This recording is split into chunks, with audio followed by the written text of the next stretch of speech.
There we go. We are live. Hello and welcome to Australian Transformers Weekly, your weekly source for Transformers news in Australia. This is a live broadcast for Transformers Weekly, the podcast. The edited version can be found over at transformersweekly.podbean.com for those interested. For the rest of you on YouTube, this is episode 152. We are recording live on May 11th, 2018. In this episode, we'll be talking about the rest of the Wave 2 Studio Series bots we haven't seen much of yet. That is Jazz and Lockdown. There's a rush of new Masterpiece figures on the way. And the Bumblebee movie gets a new composer. All that, plus Power of the Primes, coming up after this. Which, Max, can you quickly Google? I didn't see the rest, or didn't see news for the rest of those Takara releases for Masterpiece, as in the rest of the repaints. Oh, but yeah, okay, I'll bring those up. Yeah, bring those up when we get to once we finish with the Shockwave and Megatron. Oh, I think that's it. And then Sunstreaker. Yeah, but We've got Sunstreaker, haven't we? yeah, but there's a MP34. Is that the Black Cheetor? MP34S Shadow Panther. Yeah, we've already talked about that though, haven't we? Yeah. So all the releases they've posted, we've already seen, apart from Shockwave and Megatron, and what we got here with Okay. I replaced the Sunstreaker Redeco link in the news story with better images. Okay. Yeah, that was Wednesday when I done it. Yeah. All right, we are here. Hello and welcome. I'm Brad Ostrom Prime, and joining me tonight, once again from South Australia, we have Max Tibby. Hello, Max. Hello, Brad. How are we? Very sore, very sore. John joining us once again from the Gold Coast. How are you, sir? I'm good, thanks. Good to be here once again. Welcome back. Yes, I started my new job on Tuesday, and I don't think I've been this this active in a workplace in a very, very long time. I'm going back probably 9 or 10 years. I'm hurting each morning. I've been getting out of bed, and a lot of joints have been clicking, clunking, groaning, and making me very sorry for what I put them through the day before. But if the Tears of Pigs can purchase Transformers into the future, then I have no problem with that. Max, what's been happening over in South Australia, apart from power outages and batteries that no longer work? Well, apparently I live in London now because I don't think I've had a single point in the past 7 days where I haven't been wearing a hoodie. It's incredibly cold for some reason. Yes, it has snowed here this week. So, yes, we hello, winter. We welcome you. Goodbye, summer, which stuck around for way too long. But yeah, the cold is here. It's interesting. This last week going to work, I've got a 40-minute commute. I've only got to go to work. I'm provided with clothes once I get to work, and then getting back into my commuter clothes to come home. Yet I'm still wearing shorts and a high-vis singlet in 6 degrees. So I'm going to smarten up this week, and some tracky dacks, some Ugg boots, and that's my commute gear. John, It's actually save us. It's actually pretty cold up here too. What, 24, 25? Where are we? Where are we on the cold meter? No, it wasn't. It was definitely not 24. Like, it had to be colder. Let's see what my app says. 14 degrees at the moment. So, Yeah, that's cold. Off up there. It's basically below zero in Australia. that's it. It's negative 14 degrees to us. Anything under 20 is not welcome. Anything under 25 is not welcome. Just can't cope. So, what have we been up to this week, guys? What's been happening? Apart from the weather and its shift. I got a big, massive box of Megatrons here that I have to post out, and they have cool little sounds. I don't know if you'll be able to hear it through. What the reason, Dad?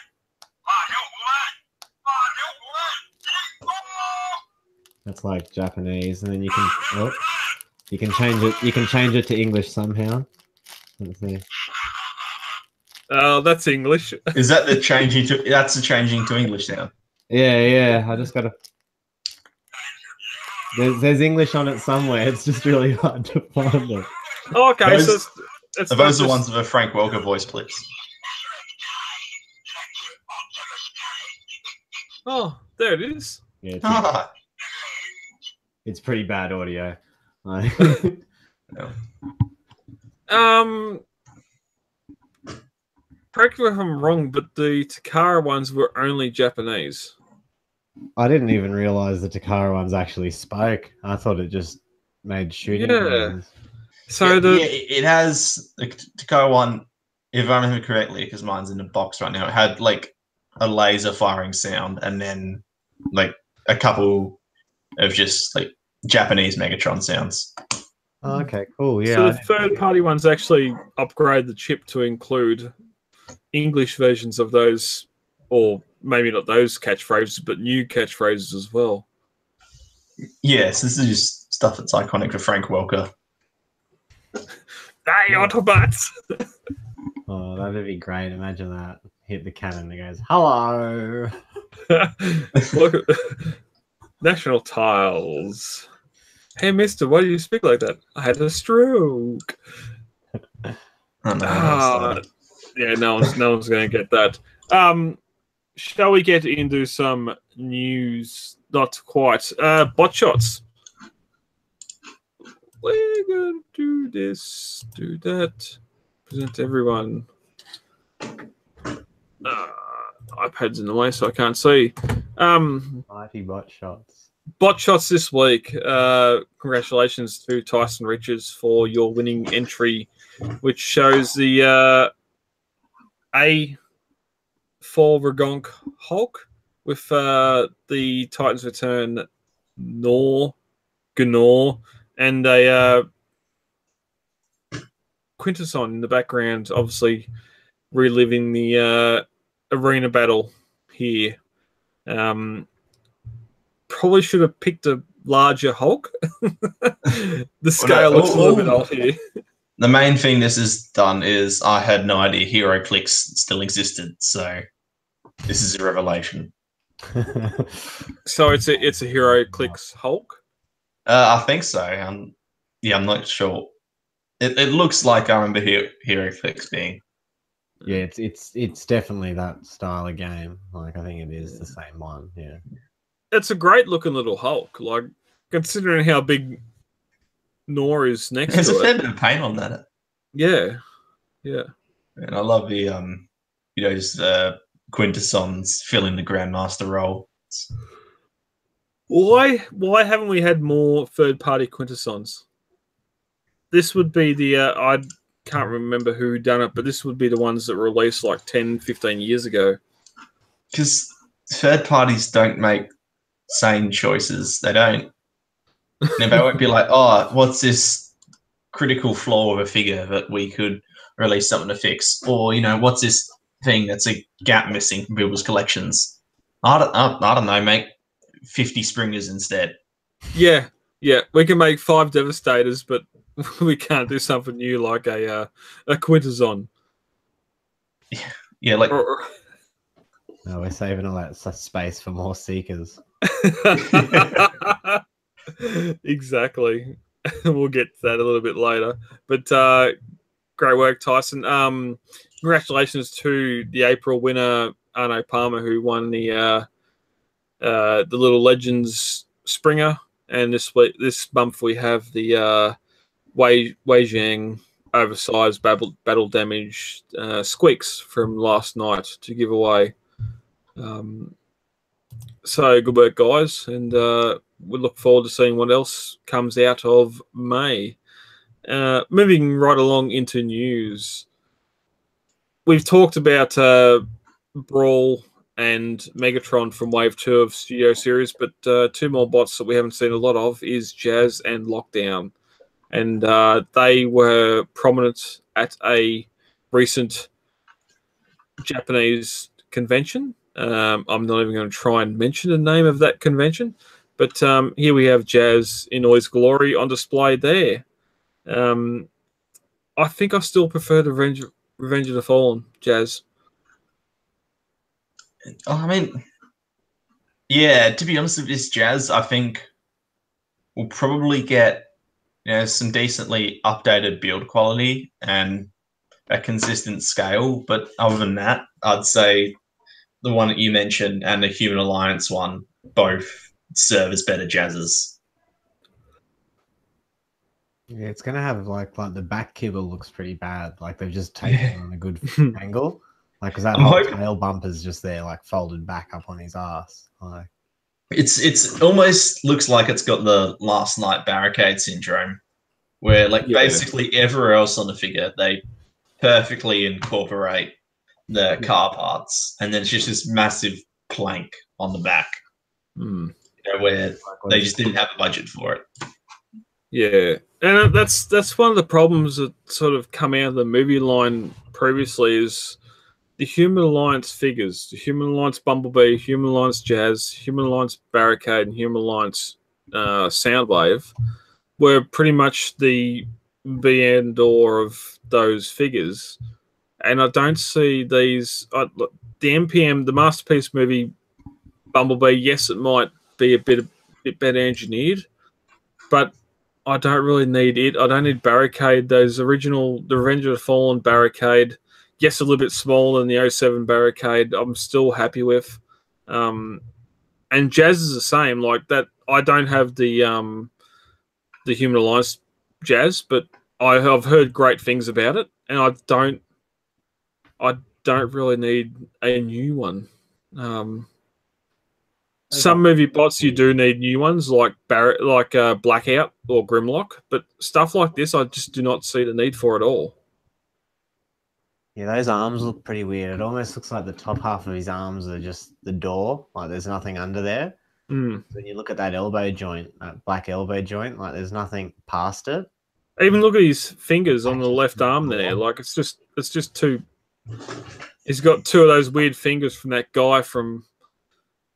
You can do like ET. Yeah, he's got blackout syndrome, which seems to be a common occurrence on the Studio Series figures. Now they just have strangely designed hands. Is it a Scary Movie or Scary Movie 2? Oh no, the weird guy. He's only got. Oh, I can't remember what it is now. Anyway, it's a 90s reference that 0.1% of the podcast listeners are going to get. Moving down to Lockdown. Now, I think we've made ourselves pretty known that the Age of Extinction Lockdown wasn't the best figure. This is definitely an improvement. This is... I think the thing of this is no one is that excited about it because we just got Perukill. Right. But yeah. Imagine for a second Perukill doesn't exist and suddenly this thing looks incredible. Yeah. Or you're only an official collector or you're only looking for officially priced deluxe figures. I mean, it's pretty impressive that it transforms into that car and that figure.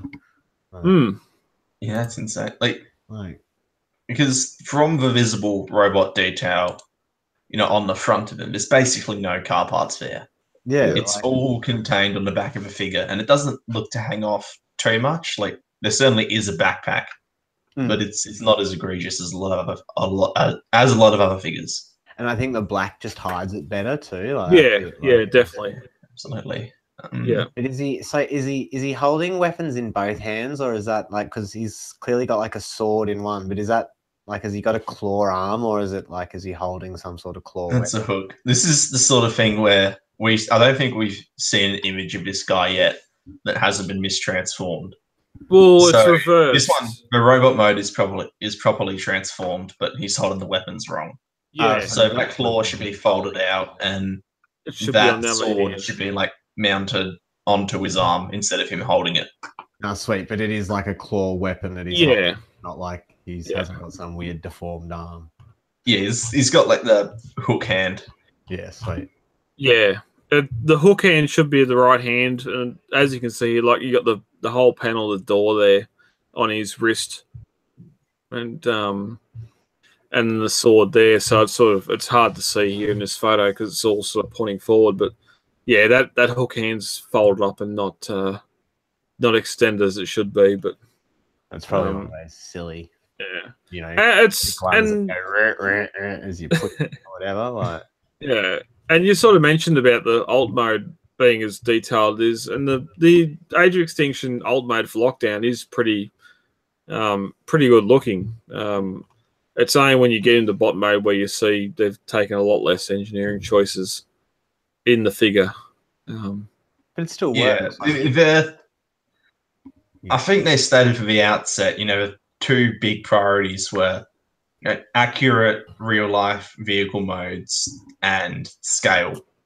And so that's two things which we're really gonna have, they're gonna have to sacrifice when it comes to this figure, because he has to not only transform from that sort of crazy design into a perfectly accurate vehicle mode, but it also needs to be a vehicle mode that's in scale, transforming into a robot mode that's about the size of Optimus Prime. And that's pretty much everything you've said about Purakill. Yeah, except this is on a much, much lower budget. So yeah. For what it has to do, I think this looks fantastic. Yeah, I agree. Like, for what it is, like, that's it. And like how much it costs and where it's like, being marketed, it's still pretty like a good figure.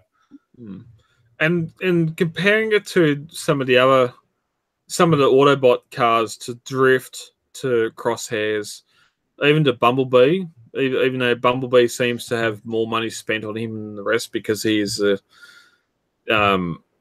iconic figure.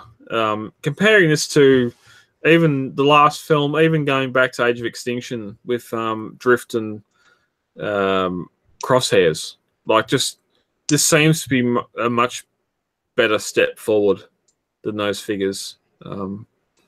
I still do not have the Last Night Drift or Crosshairs. I think I still prefer the Last Night versions, which I have, and I don't really want to buy the new ones because they just look shell former and lacking of paint and detail. But I definitely want to lock down. It's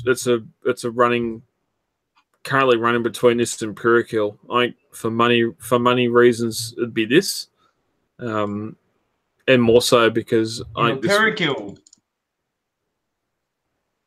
Sorry. No, you're right. Go for it.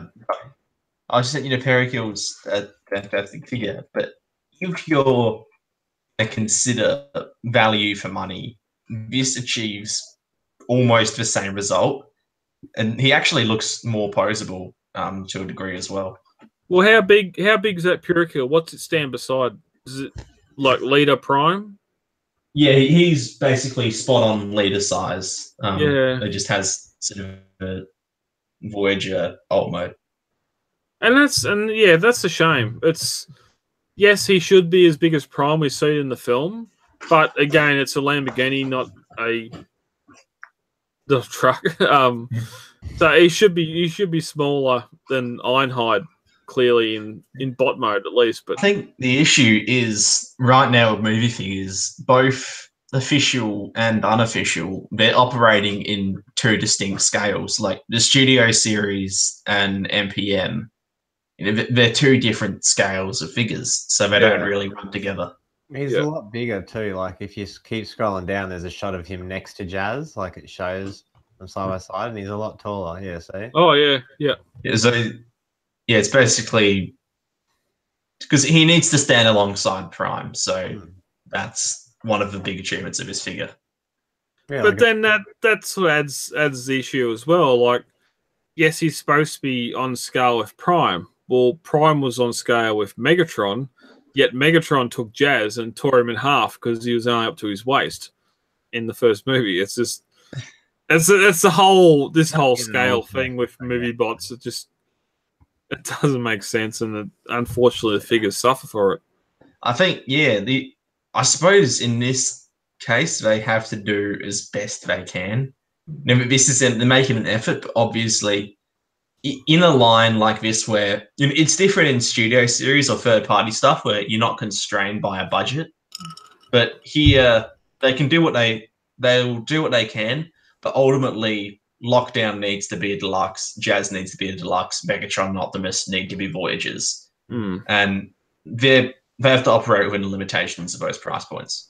Yeah. If you keep going down, there's another shot of Lockdown, like another good sort of like focus shot. Yeah, see, so he's pretty nice.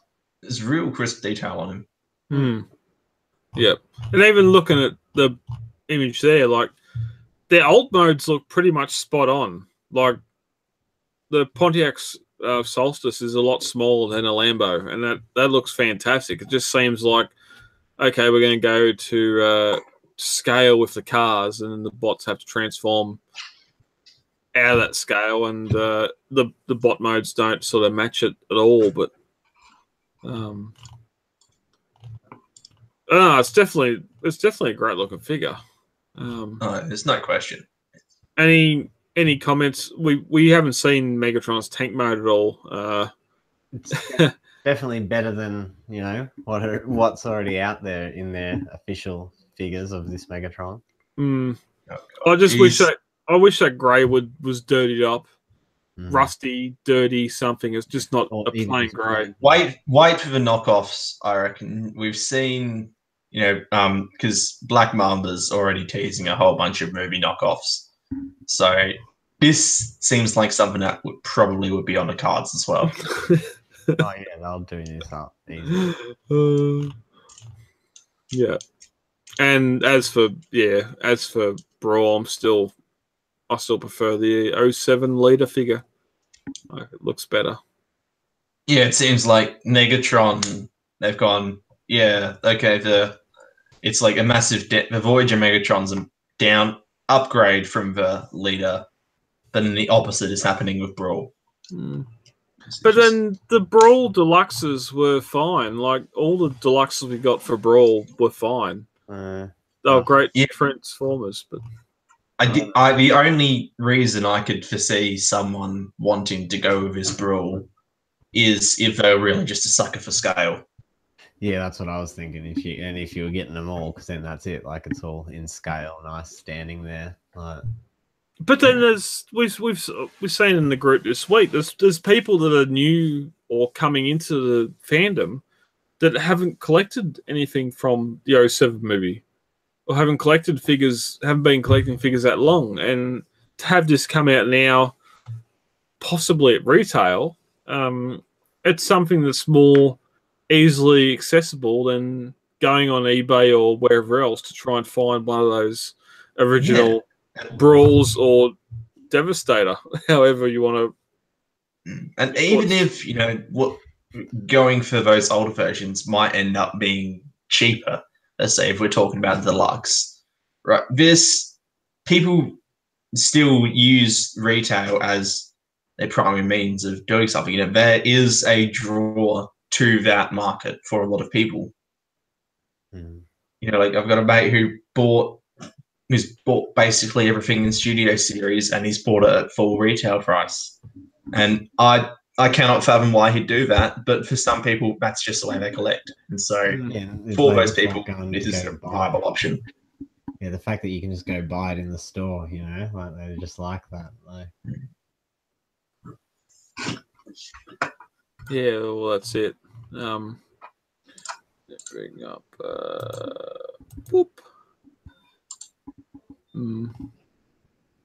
So moving on, and geez, this week have we got a plethora of masterpiece news. First up, MP39 Sunstreaker is getting redone into MP42. John, you are the number collector. How are you? How excited are you for more pointless masterpieces? Yeah, like it sort of does annoy me when it's repaints of guys like I don't know, but it is a cool mold, and I have to admit I'm a sucker though for the police cars. So, but then it's sort of it's weird like this. Oh, I'm not remembering. I'm sure there are others that have gone for pre-transformer Diaclone repaints. Where Yeah, there was they did Sideswipe and Tracks in Diaclone colours. yeah, it's just sort of like okay, Diaclone existed. Blue Streak was never blue. Yeah. Diaclone existed before Transformers.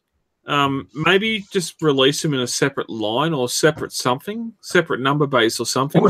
Yeah, especially since Takara has a Diaclone reboot going on now.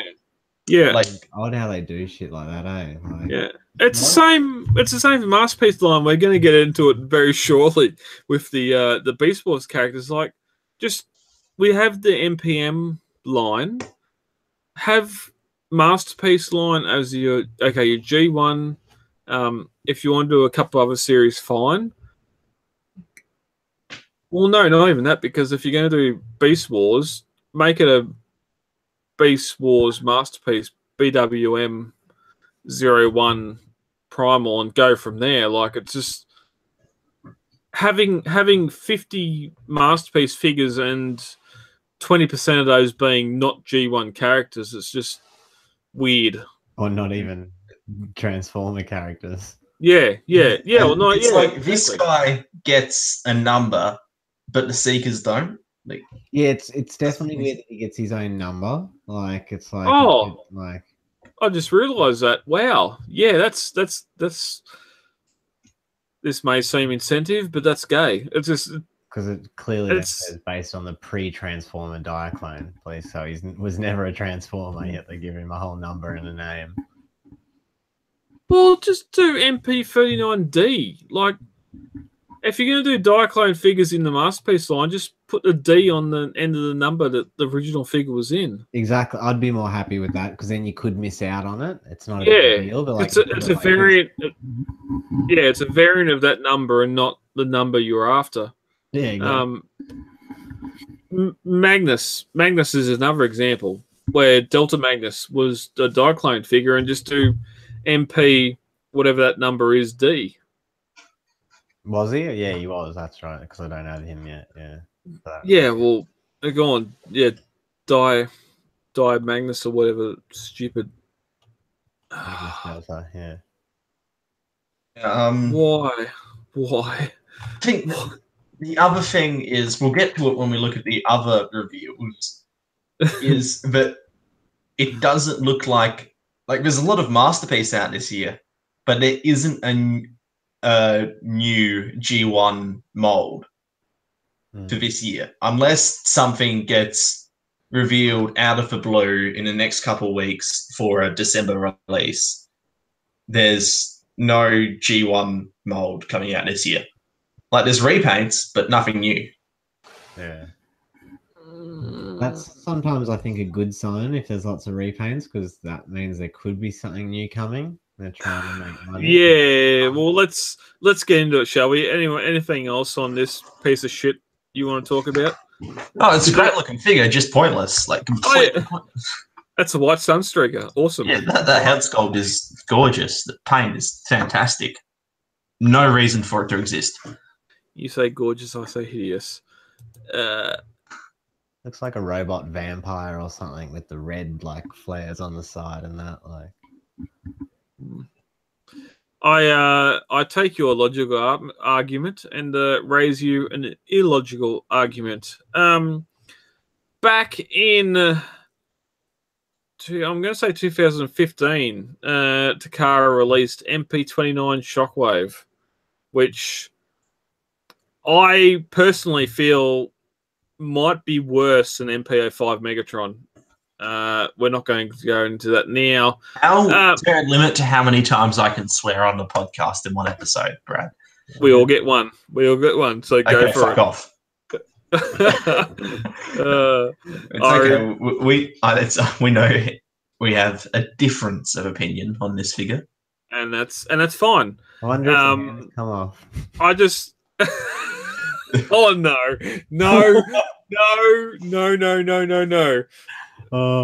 If you want that argument, go back to episode 42. maybe 42 to 50 of off the shelf. But no. Yes, Takara have also announced that they're doing a reissue. And he's also getting MP29 Plus, which same number, just the plus. I do like this color a lot better. It doesn't. Yeah, the thing is, the old one was in the cartoon colors, which is that sort of lighter matted grey. I mean, not grey, purple. Jesus, which most people like as a color scheme on Shockwave better, but for that figure, it didn't really work. Yeah, like I still love it, but that figure, in terms of design, is absolutely based on the G1 toy. Like when it comes to the design of the gun and the spindly legs and all that, it's a toy based figure. So now it's actually getting the paint job that it was probably should have gotten in the first place. And this will suit better though, standing next to all the other Transformers, because he's still just like that first one. It's just too bright. Like he's still just bullshit. It depends on what you're going for. Like the first one, I think, doesn't fit in either way, because if you're going for a toy display, then it's got the wrong colors. But if you're going for a cartoon display, then the legs are completely wrong. Right? This is just pure toy Shockwave. No, it's not. I posit a different scenario. With Ultra Magnus, we left Transformers G1 toy aesthetic and went into cartoon aesthetic. We then got the Ironhide Ratchet mold, which was definitely more cartoon aesthetic. Well, you can't really go toy aesthetic with those. To be fair, yes, agreed. And then we got this, in my personal opinion, piece of shit.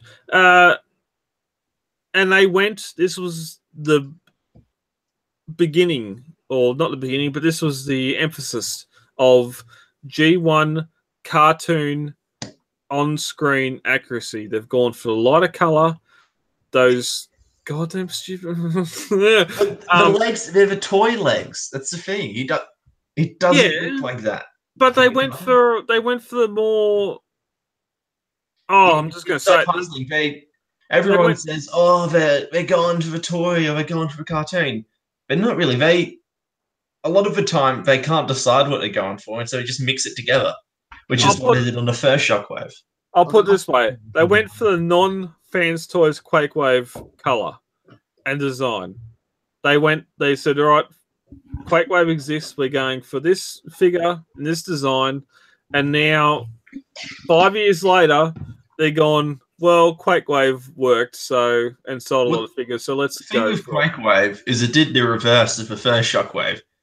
Because MP Shockwave. It was the first Shockwave. No, the first MP Shockwave. I know Quakewave came first, but the first MP Shockwave it existed. It had the cartoon colors, but the toy design. Whereas Quakewave had the cartoon design, but the toy colors. Yeah. Okay. And then later on, they did a Quakewave with cartoon design, cartoon colors, and now we're doing Shockwave with toy design and toy colors. Yeah, it just, as we said, it's a plus. So at least it's not its own figure. I feel this should have come first instead of that. I won like that. The original color one should have been this one in grey. Well, because Shockwave Plus has always meant cartoon colors as well. So now, so flipping around. I just want them to stick with one schedule. If the first one that comes out is toy colors, everyone that comes out as the first one is toy colors. That's the thing with this Shockwave. It was fine. I like the toy colors, but it just doesn't suit with all the other Transformers because they're not all animation. The first one being animation colors. They're not all animation colors, so it doesn't fit in. And they're not. And that everything. And that's going to be the only reason to buy this figure is to have that weapon next to the G1 weapon. Yeah. What, to buy this figure? Yeah. Well, I think if you don't already have the MP Shockwave, then this would be the one to go for because it is more accurate to what it's intending to be. Yeah. Quake Wave for the win. Yeah, it just looks a lot nicer. Like, Yeah. Quake Wave is it's not the toy Shockwave. What? It's not. This is toy Shockwave. Quake Wave is cartoon Shockwave. Yeah. All right. Going on, continued in this story, and something I am extremely excited about. I don't think there's any no photos other than it. They're also doing a reissue repaint of MP36 Megatron. And oh my god, they're going for complete toy accuracy here, where he's got his pistol barrel on his hip, and he's got the mega bucket Japanese head. And of course, with some of the detailing and stylings of that original G1 Megatron without the Shockwave legs. I was not convinced with MP36. I have a Polygon, but as for a G1 upgrade of that G1 Megatron, this I think is the best thing we've seen since MP5. Okay. Yeah, it's like I almost. I'm hoping that it has a regular Megatron head, because if it does, then it just looks like the fake Megatron. If you want the original, if you want a decent Megatron head, get MP36. This is toy accurate all the way. This isn't Shockwave. Yeah, you almost want to interchange between the two, so then you can have that sort of G1 Megatron, but with the chest swirls and the extra red on him and that really nice silver paint. Because a lot of people, one of their complaints with the original Megatron MP version was that he did sometimes appear like with the chest swells and with the red areas, but that wasn't present on the first MP. Is that not a replacement chest piece for MP36? Yeah, so you'd be able to swap it out, but the silver is so much brighter than the flat grey. Because they're going for a G1 gun mode and G1 toy mode. You idiots that brought MP36 because it's grey just like the cartoon. You're going for cartoon accuracy. Congratulations, you've brought it. You've paid $300. I don't think I'm an idiot, because then I can have Megatron like that, and then I can buy this one and have it. Oh, exactly. I'm just saying, those that are complaining because they've brought one version, and now here's the other version, which is the far superior version because the G1 toy version. Here it is. It's got the swirls. It's all silver, just like all the third-party companies have done, because that's how collectors want their Megatron. But as soon as MP36 comes around, oh no, it's grey, it's like the cartoon. And yes, it has the smiling face, it has a battle-damaged chest and one leg and whatever else on it, which doesn't make sense. Here we go. This won't be $300. If this is over $250, I'll be upset. No, I'll be... I feel like... Oh, it'll be the same sort of price. Or, actually, no, it'll be even more, because look, he's still got the extras like the stock and the silencer. And so probably put in the stupid claim control helmet and all the maces and all that stuff. So that's like probably around about the $300 mark. But he's also a Takarato Mall exclusive, right? So Shockwave was originally like $180, but now the cheapest I've seen him for this new version is $270. So think about how pricey this new Megatron's going to be. This isn't going to be fun to get a hold of.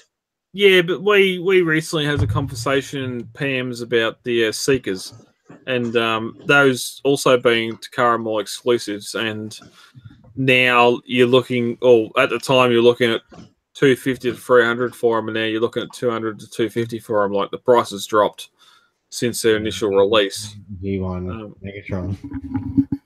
What? They're not G1 toy Megatron. Yeah, people are still going to buy it. Well, let's go into that issue. Having to get MP36 into the country, this is going to be a lot harder. Max, I don't think this is going to come with as many accessories as you think. This is a straight up repaint, retool. That's where the money's going. Yes, you get the silencer and the stock. You're not going to get different. You're not going to get 5 different faces. You're not going to get blah. I wouldn't be surprised. Like they'll squeeze every penny out of a spin that they can. It's a repaint because they know it'll sell. It's a repaint and a slight retool. Stuff. It's like the redecos of the Seekers. They don't come with anything. They just yeah. They don't give you a stand. They don't give you like a little Megatron gun. They just have a Seeker in the box. Yeah. So I'm going to be looking at a local seller for this guy, and this will be my masterpiece Megatron to go next to MP10 and not MP50. Hopefully the paint doesn't fall off like the original. Cosmic Rust has Cosmic Rust issues. Let's just say Apollyon still looks fantastic, and he was from back then as well. As for how he feels, however... Well, I still haven't transformed MP10 yet, so I don't have to worry about flaking. Anything on that you want to get to before we get to the next news segment? I think we touched all the bases. Going into the greatest news in possibly 4 years of Transformers history. Takara have released prototype images. No, not Takara. Alt-Terek on Twitter. From that Japanese toy show that I will not mention, Predacon Megatron. Yes. And here we have a fan duet, the colours of it next to Beast Wars Dinobot as well. I'm in love. It's been rumoured, and I'm just glad to see it finally come to fruition. Yeah, no, people were unsure about this because it's like, wait, are they only doing Autobots? And now, here he is. Mm. And look, okay, let me put it this way. You know me, I'm not a Beast Wars fan. It's just never done anything for me. But this, like, just objectively speaking, is a beautiful looking figure. Like that just looks sensational. No question. That's spot on to be animation model from the perspective of functionality in terms of how it's going to transform, how it's going to pose, you know, how well it looks, it will hold together. It all looks fantastic.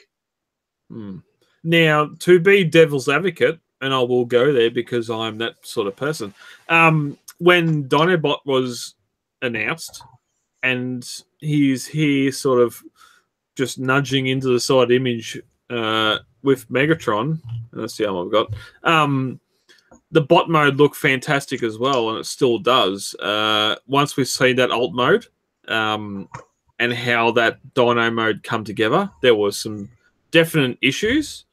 Not enough for me not to pre-order it, but I just wonder how it's going to all come together to be in that Tyrannosaur mode. A bigger dinosaur, so I think it'll look better in general. Yeah. The thing is, Dinobot's CGI model cheats a lot. Whereas with this, it defies the laws of physics. This is much more straightforward. There are lots of clearly identifiable, dinosaur parts, and there are plenty of, the Beast Wars Megatron in the past has looked good in both. In toy form, has looked good in both robot mode and dinosaur mode. Yeah. So give it a masterpiece budget, and it's gonna look even better with not much difficulty. Well, it's almost like the later Grimlock transformation. Like, you've already got the legs to the legs. You just need to do some modifications to hide the hips, and it's just a matter of arms out, torso transform into the main body and encompass the hips, and you're done. But that's all that the original Megatron was, even going from the original toy. And even into the transmetal version as well. So, yeah, I can't wait. Yeah, I mean, I'm actually keen to get it. Like, it'll be fun to have a play around with him. let's just hope he's not the same sort of price as Dinobot. I don't think there's as much engineering there, so it shouldn't be. New toy prices and costings, they might just say, "Hey, you want Dinobot?" Well, looking at Dinobot's side, this is obviously a good head and shoulders taller. So, God, you think about how big Dinobot is from such comparisons we've seen so far. This is going to be a big figure. Which this would be Star Saber big? Because I'm pretty sure Dinobot's bigger than be around the MP10. sort of Star Saber Magnus size. Yeah. Which this would give Magnus a run for his money. Which is a clear a clear issue there where you have Primal, which is small.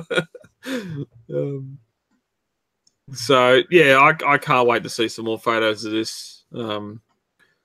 Not looking forward to the price, but it's definitely a lot simpler figure than what Dinobot was, and it's a good size bigger, so I can't wait.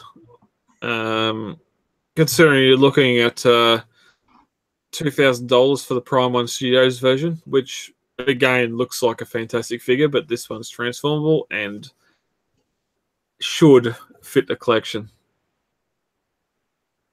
Anything else on that before we get in the next story? No, that's all for me. No, all good.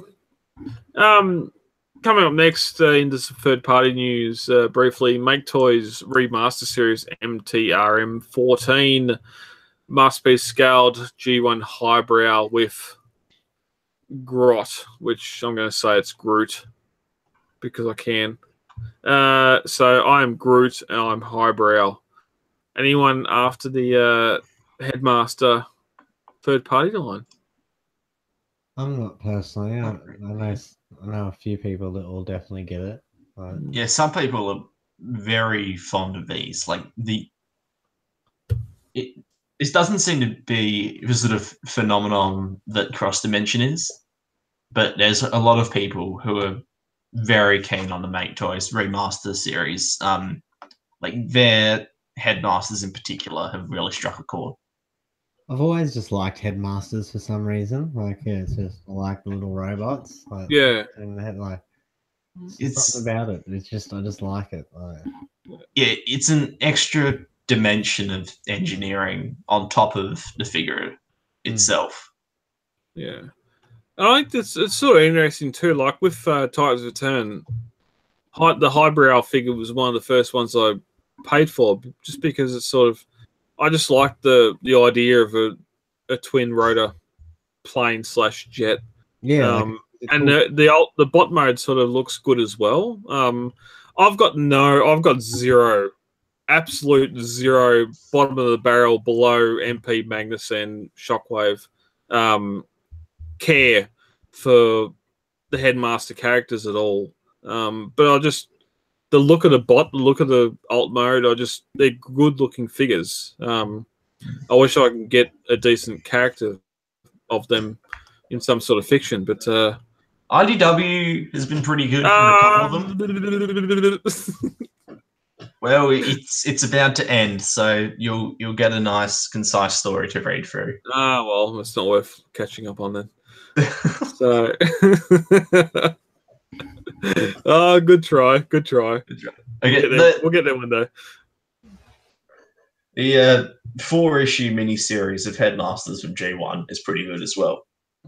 But this is a Make Toys figure, so any aspersions that you may have about build quality, rest assured this is going to be a very solid piece. Like Make Toys is probably has a more consistent build quality than Mastermind Creations, in my opinion. They are just that good. And that's sort of one of the things we're getting to now, where in a go back 2 years, I think Fans Toys were because they were just doing the Dinobots at the time. They were doing that figure and a couple of other figures as well, and it's just sort of they'll really hitting the ball out of the park. And now, a couple of years later, Make Toys, MMC, and some others as well, which I will not mention here because I don't recall. The sort of engineering, they've had the time, they've had a couple of years to refine their engineering, their quality, and they're putting that now into figures that are quite good. It just seems now the only issue or deterrent from a figure is whether or not you like the character and want that in your collection. We're not seeing a real hush stay away from suppliers or companies now because of QC issues. Am I wrong in that? No, it's like even the companies for key phones, KFC, X Transbots, Alien Attack, they've still got their fans because it used to be you buy a figure from them, it's guaranteed to be terrible. But more often than not, it's good quality now. Mm. And most third-party companies are operating at a standard of build quality nowadays that is above even Masterpiece level. Yeah. So anyone chasing Headmasters Masterpiece figures? Space and money, it's just, I'm sure it'll be great, but yeah, not viable. Yeah. And that's always the issue. You sort of, as much as you want to go for your prime collecting focus, there may be some bots in the meantime. If you got nowhere to put them, John, like you mentioned earlier, that most of your Masterpiece figures are in storage now, even though you're a numbered collector. It's like, where do you draw the line? Where do you go? Okay, well, this is enough. Yeah, well, that's it. I'm almost there. Like, I'm just not sure. Like, I've bought so many that I feel bad, sort of like, I don't want to give up or stop. Yeah, but like if you stop, then do I sell them? Like, it's a tough choice. So that's sure. to sell or not to sell. Like, you've got, yes, okay, you might make some money, but then you got to take photos of everything, find the weapons, find all the accessories, find the boxes that are still in storage, all that shit. And then boxed and all their accessories are back in their boxes. That's how I packed them all up. So. If they're easy to find, then that's definitely a bonus. But then listing them, having people, well, can I pay next week? Can I do this, do that? Dealing with all that shit, posting them, and like I've done it myself, and I've seen a few people do it as well, where maybe for a week funds have been a bit tight, and you've gone, well, I've got to sell this or that to try and make up for. I'll just sell them all at Supernova. Yeah, well, that'll do. Yep. So, yeah, must buy all. All right, moving into the news in brief, a new segment where we're going to discuss things briefly. We hope. Netflix had the series of the collector series with grown men talking about their childhood collections, and unfortunately, I thought with the toys that made us, Transformers was part of season 1, but no, it was not. Now airing as season 2, they've had the Transformers episode go up live, and one thing that came out of that was a very special image and discussion about the original Unicron from the 2005, but the 1986 Transformers G1 movie. John, you are our Unicron expert. How would this have fitted in with your current Unicron collection? Yeah, it'd definitely look odd. I mean, Yeah, it looks nothing like Unicron. Yeah, it's an odd looking unit, that's for sure. Like when I remember seeing it for the first time, I was like, oh god, like that's horrible. My printer's possessed and doing something too. No, there's a reason it was a prototype. Like, there's a reason it just wants to make a lot of noise, right? All of a sudden, it seriously just started printing stuff out like a ghost printer. But yeah, no, I'd get it if it was available, but like I wouldn't pay crazy money for probably the one or two only prototypes that exist. Yeah, it'd be worth a lot more than sorry. It'd be worth more than a lot more any of the other Unicrons in your collection currently. Oh, probably worth more than the whole of the Unicron. Yeah, I mean, if I ended up buying the Unicron Lite, it'd probably rival that. Yeah, yeah, yep. But so is this officially come like live on Netflix, the episode? I don't know if it's actually released yet, but it's coming. As far as I know, it's coming. Sweet, yeah, I'll definitely. Well, it says tomorrow at 4 p.m. and this was from Thursday, so I dare say it's up. No, it just says then, yeah, the next episodes are premiering on May 25th on Netflix. Oh, there you go. So a couple weeks ago. So it's still like 14 days away, 2 weeks. Yeah. Yeah, I mean, if this is any indication, it means that they'll be sort of getting into a bit more of a deeper, more nitty-gritty stuff rather than relating to Transformers, which would be good. Yeah, awesome. Next story quickly. I've completely forgot his goddamn name. Dario Marianelli. No, this who? Oh, Joseph Jablonski. Joseph Jablonski has been. Steve Jablonski. Oh, is it Steve? Is it? Yeah. Steve Jablonski has been sacked as Transformers composer. It appears for Transformers Bumblebee. Dario Marinelli has that too has come on board to score the Transformers Bumblebee event film of 2018. We've talked previously about Jablonski's score. I'm definitely a fan of it in the franchise and probably one of the best things of the franchise in my opinion. Yeah, Jablonski's score in like any given movie is better than literally anything from the MCU. Oh wow, we're gonna go there. Okay. I'm not knocking the MCU. I'm knocking the music and I'm praising Jablonski. He's insanely good. Yeah, but, come on, Silvestri's there.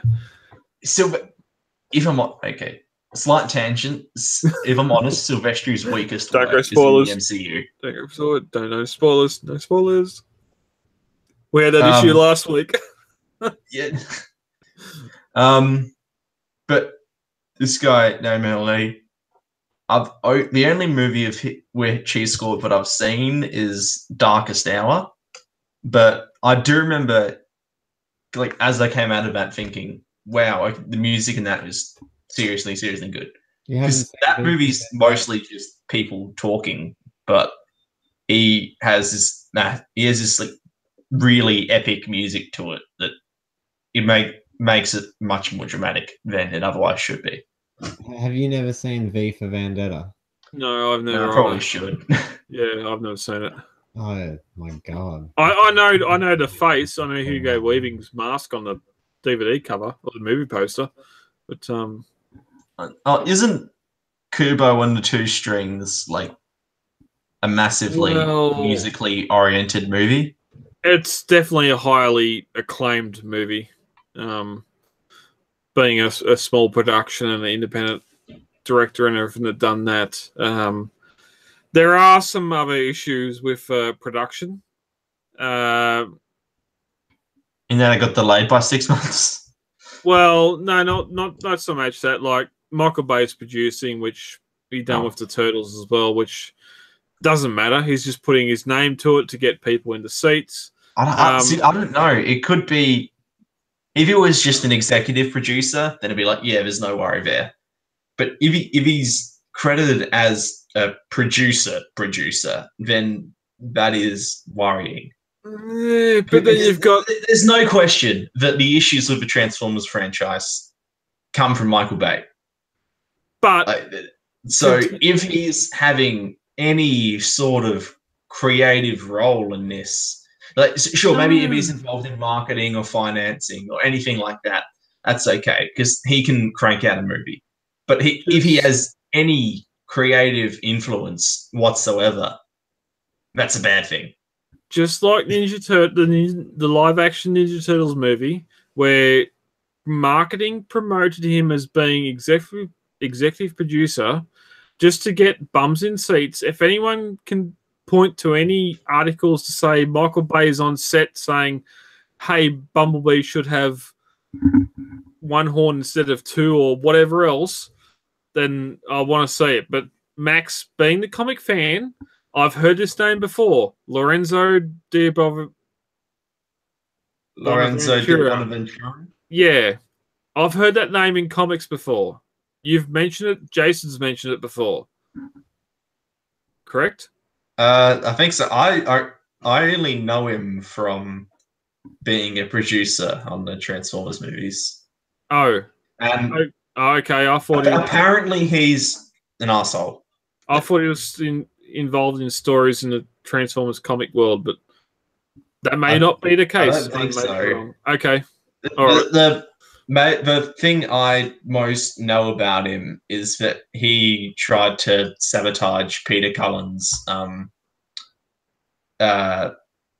audition for Optimus Prime. Oh well, so now I'm going to lump him now in the Erskine Kurtzman role of just shouldn't touch anything Star Wars or Star Trek or anything. Yeah, ideally, if the Transformers movie franchise is to move forward, Bay and Bonaventura need to be kept as far away from it as possible. All right, and that's fair enough. Our new composer, he's done nothing of note. Darkest Hour, is that the Russians walking around and the aliens are setting light bulbs off? No, that's the Winston Churchill movie that came out late last year. Remember the one with Gary Oldman? That's the Darkest Hour. Yeah. Okay, not what I thought. All right. Yeah. The music in that is really good. Okay. So, where is the goddamn trailer? Something. It's not till December. Like, Star Wars release a November trailer teaser for the following December. That's just 11 months away. No, 13 months away. They'll do it. I guess. Yeah. Trailers seem to be. I don't know. It feels like a lot of trailers and promotional things feel delayed. Like the Predator trailer only came out yesterday. Like, let's not go into that. Yeah. I don't need fucking hybrids in Predator. Disappointment out of that trailer. Like, I'm not gonna bring up that we already do have them. No, going on to Bumblebee toys. It looks crap. Like, Bumblebee toys are being showed at Licensing Expo 2018.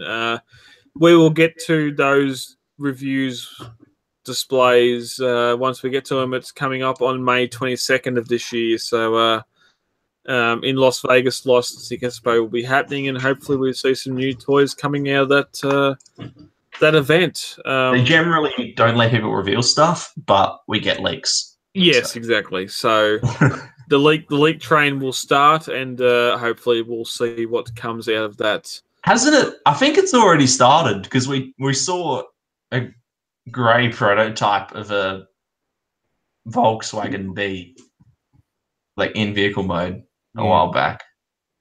So stuff's coming. Yeah. Yep. Moving on quickly to Concept Zone They decide to go into the Age of Extinction / The Last Night Optimus Prime. Because there wasn't already enough versions of that. Yeah, I will not disagree. We'll agree. I'll agree that it's a fantastic looking figure, and there's some mighty fine detail here. And so it should for a statue that's 1.2 meters tall.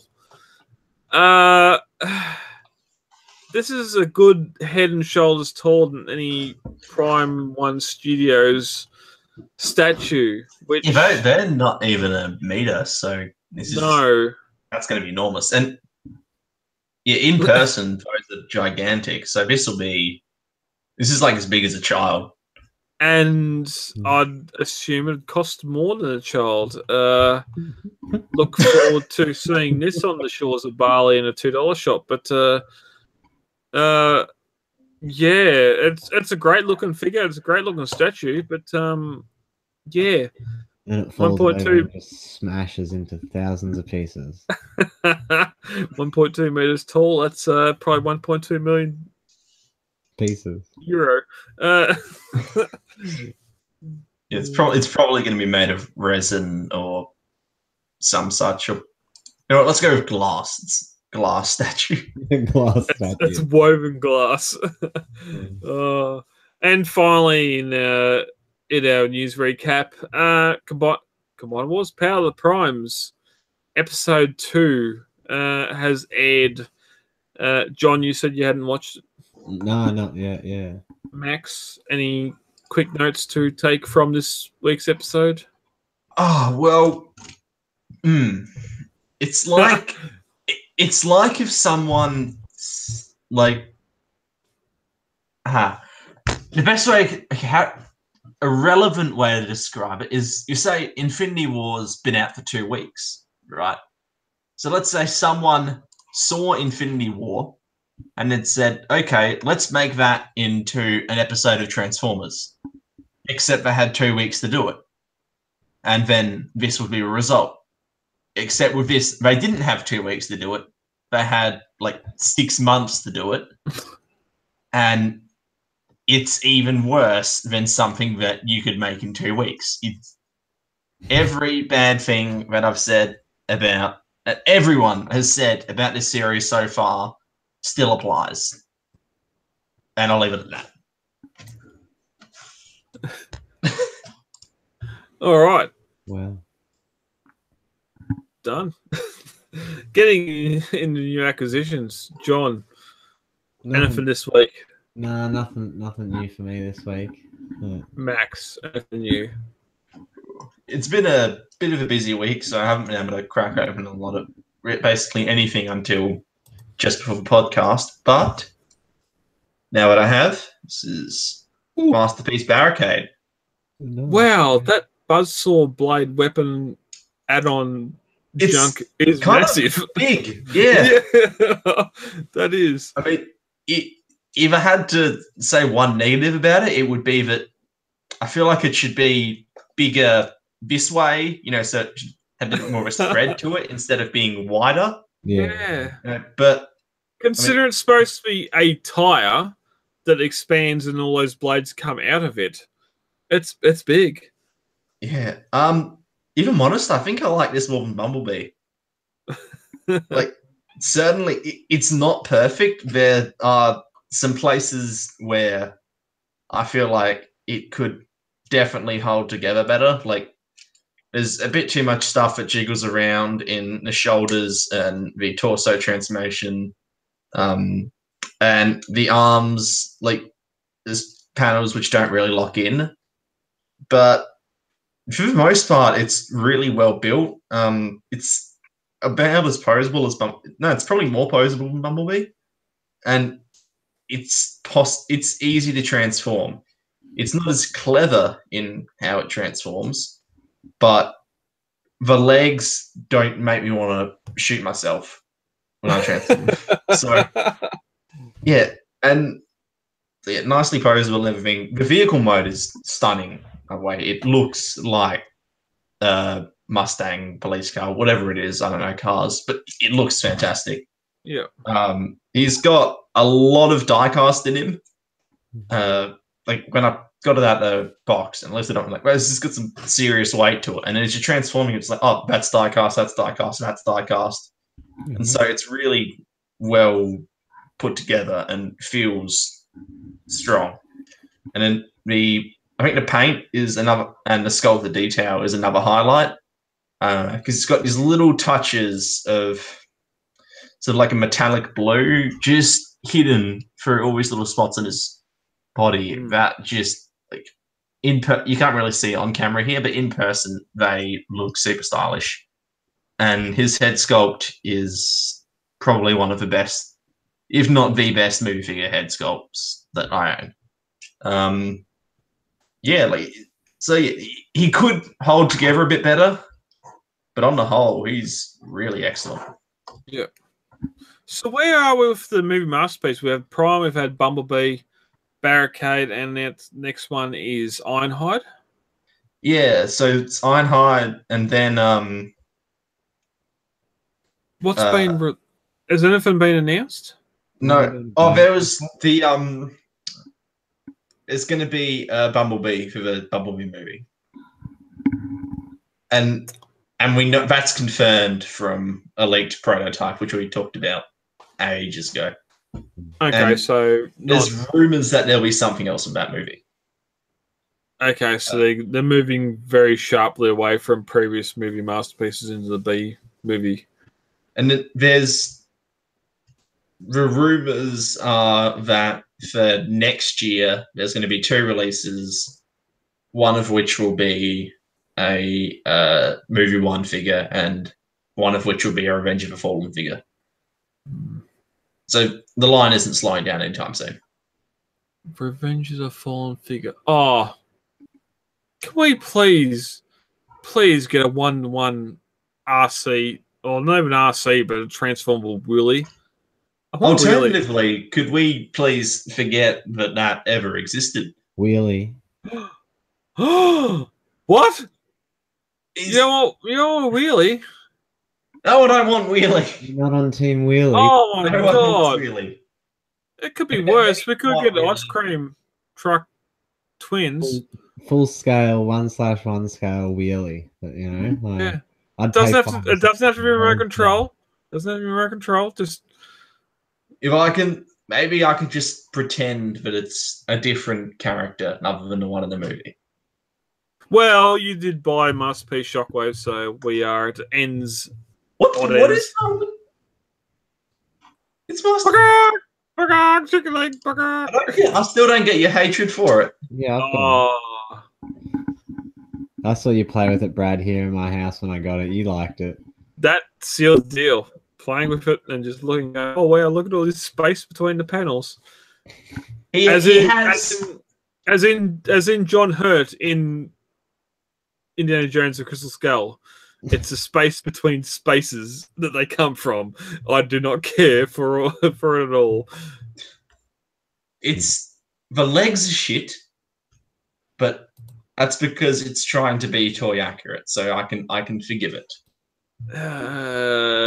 We had this whole discussion early on with we've had this discussion for the past 3 years. Yeah, with hands. That's a stupid salute, inverted fist, and everything else. So, anyway, that's all you've got for this week.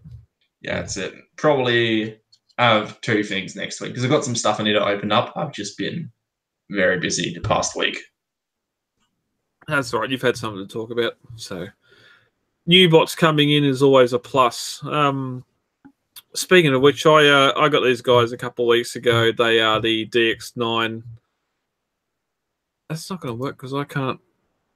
Whee! How do I go next? Click. No. Is that not letting you? Oh, here we go. There we go. The DX9 Coneheads and Seekers. Jason talked briefly,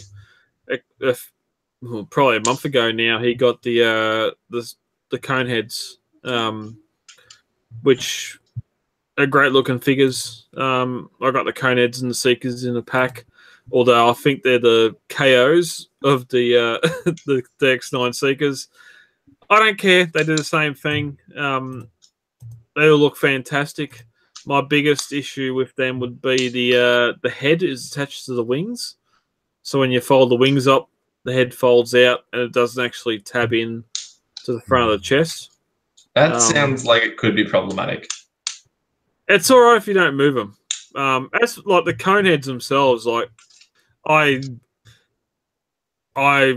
am no longer going after the masterpiece cone heads because I love these things so much. And yeah, I had a similar story of the Iron Factory Seekers. You know, just the little ones that are just so good. You don't need anything else. Nah, pretty yeah. fun. And like here in front of the masterpiece versions, yes, they're smaller, but they look so much better. But It's one of those figures.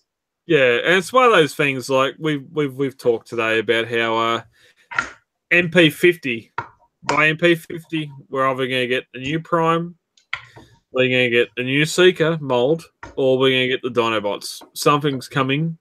All these repaints, reissues, and that they're doing is leading up to something big. And either that, or it'll just be another MP11 repaint. Yeah, no, I don't. Yeah, I don't think they're going to go to all this trouble just to redo MP Prime when they can then on-go into do that sleep mode. Magnus, all the other repaints they can get out of a Prime. I think it's going to either be a Seeker or a Dinobot. Is coming at MP50. So yeah, I mean, you know, you look at those little things; they look, you know, more posable, and I know they're better built than the MP11 mold. I can pick them up by pick them up by the shoulders, and their legs don't fall apart. They don't separate at the chest. It is such a relief after having that MP mold being your definitive Seeker to get stuff like this high quality Legends and the Make Toys version. Yeah, and it's like, and yes, there's a good Seeker now. Yeah, and we commented last week or the week before about the new, I think it was the Make Toy Seekers coming out that they got the gold cockpits, and just how like these little guys mirror the masterpiece version so much with that clear or that amber clear cockpit, where that's how the cockpit should look, and not completely frosted gold or silver for the cockpits. But John, you had the Raptor Squadron. Were they clear cockpits, or they did have the gold cockpits on them? No, they're clear. Yeah. Yeah. Yep. Yep. That's how they should be. So here we have a Thundercracker about to pop Cheetor in the butt. The butt in. I just noticed that. That is not intentional. He's just checking his temperature. He's not feeling it. Cheetor, cough. Yeah. So, yeah. All right. Nice picks, by the way. Yeah, I'll try. I don't have the setup. But, is that your little back? You've got one of those chain bases. Brad, do you want to know what my photo setup is? There we go. Yeah. Couple of old election posters. Exactly. If I can put something up in the background that's going to block the light, then go for it. You don't. Yeah. Jason, when we get Jason back on, he can say how much money he's spent on all those lights and stuff he's got in his background. But yeah, moving on briefly to TCA business. Thank you to everyone that donated in the April donation drive. We had our 8 winners in the donation drive. All your prizes have been posted and you should be receiving them shortly. We've seen some people in the group already getting those figures. So thank you to everyone that done that. We're probably going to have next donation drive for Christmas, so stay tuned for that. And of course, membership renewals are due and will be promoted in July. But apart from that, that's it. Thank you for listening. Everything you can find out about the Transformers Collective Club Australia can be found at transformerscca.com. Head over there to and we're on iTunes as well, so that's the RSS feed.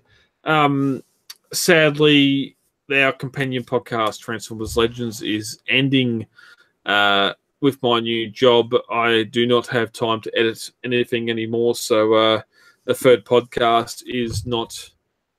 I don't have time for it, so we'll be doing a farewell video. We might do some videos from time to time as YouTube exclusives on the TCA channel. But apart from that, Transformers Legends is ending, and Australian Transformers Weekly is a production of Transformers Collectors of Australia, and the club is registered and incorporated in Victoria. So again, all club events, I am updating the website at the moment because I haven't posted up any of the 2018 events we've had so far on the site, but I'll get that done this week. And again, that can all be found over at transformerscca.com. John, thank you, sir, for joining us once again. Alright, thank you. The Dalek is gone. The Dalek is dead. Yeah. Long live the Doctor. Exterminate. You might need to get your old headset back on just for some fun, some shenanigans. We'll see if it does happen. Yeah. Next time, John. Next time. It would be next time. Max, thank you, sir. And we'll be back next week. Amen. All right. See you guys. Close.